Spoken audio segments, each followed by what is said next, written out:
Buenas tardes a todos, a todas. Gracias al par de Carlos, que siempre es muy generoso conmigo y me invita a poder dirigirle las palabras, a mis colegas de panel, a muchos compañeros que están hoy y que siento un honor que nos estén escuchando. Estado y mercado, nos lleva primero la discusión de quién asigna recursos en la economía. Si asigna exclusivamente el sector privado, que lo haga con criterios de rentabilidad, no está mal que el sector privado gane plata, ojo, yo digo que sí.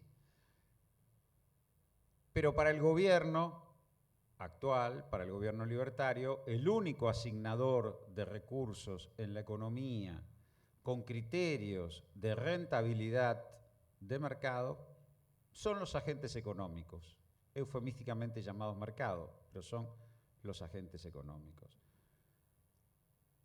La mayoría de los que estamos acá y quienes recorrimos el movimiento nacional y popular en todas sus vertientes, pensamos que el Estado tiene que asignar recursos en acuerdo con el sector privado, con criterios de redistribución social y proyecto de nación.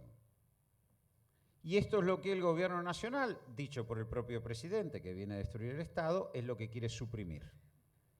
Es decir, Argentina hoy es un gran escenario de negocios para el sector privado.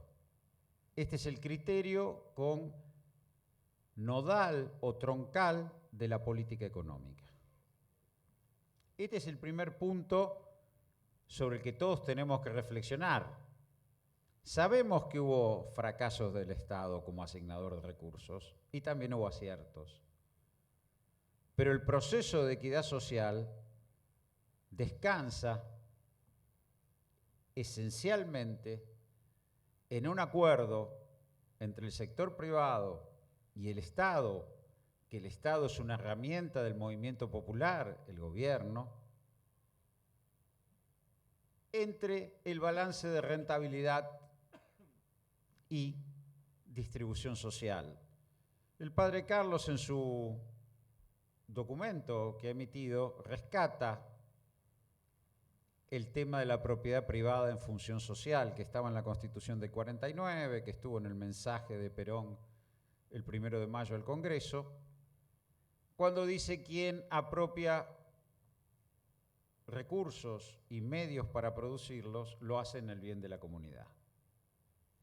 Bien, dicho esto, en un gobierno que ha colocado a los agentes económicos como omnipresentes, como asignadores de recursos, y hay una retirada del Estado, y acá coincidimos con Rapetti, la necesidad de un plan de estabilización también estaba planteada en el gobierno anterior sobre el final y también estaba planteada en discusión. Los planes de estabilizaciones no son neutrales. Hay ganadores y hay perdedores. La pregunta es,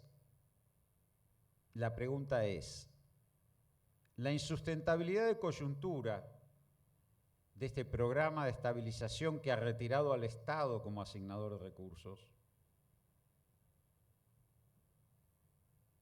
cómo se salda, cómo se resuelve?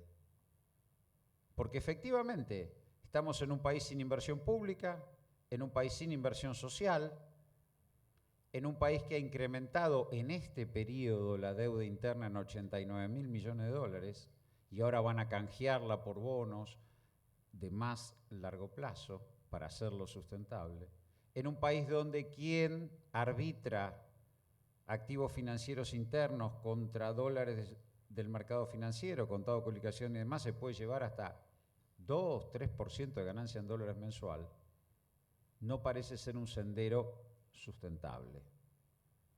Y efectivamente, el atraso cambiario es el ancla antiinflacionaria, pero el otro ancla antiinflacionaria es la caída del nivel de actividad. La recesión es parte de este esquema.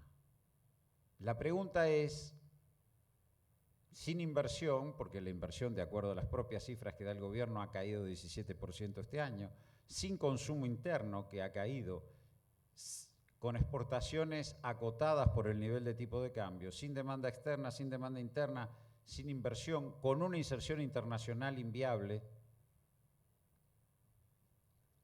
¿cuál es el sendero?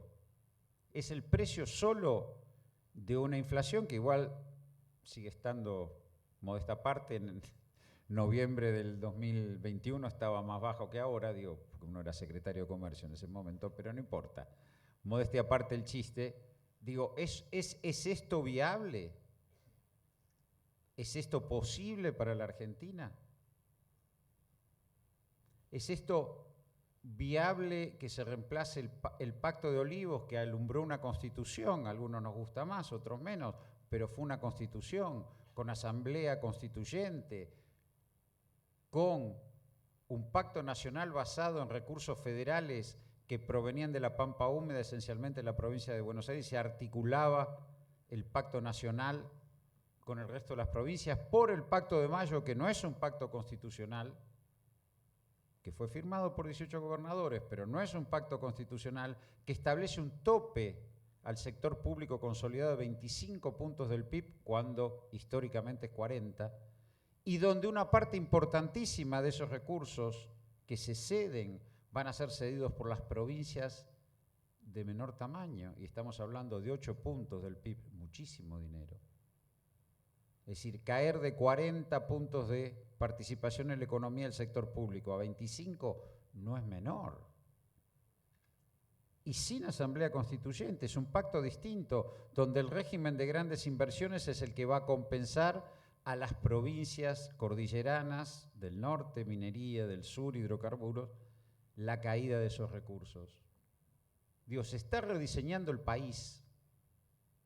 Insisto, el Pacto de Mayo reemplaza al Pacto de Olivos, pero el Pacto de Olivos tuvo la virtud, con sus más y sus menos, que los líderes democráticos de ese entonces, menos y Alfonsín, firmaban y acordaban un proyecto constitucional que definía un pacto federal. Acá está siendo reestructurado.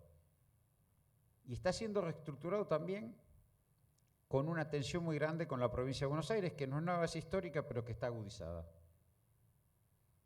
Digo, esta discusión Estado-mercado que se está saldando en favor del mercado, por lo menos en este gobierno, involucra aspectos estructurales más allá de los coyunturales de estabilización que todos sabemos, la bicicleta financiera, el arbitraje entre tasa interna o tasa de rendimiento interno y tasa o tipo de cambio. Digo, hay procesos de reestructuración en curso severos. ¿Y qué es lo que, para que no nos quedemos, como dijo el arzobispo, en diagnosticar y no proponer nada? Digo, si queremos tener una nación,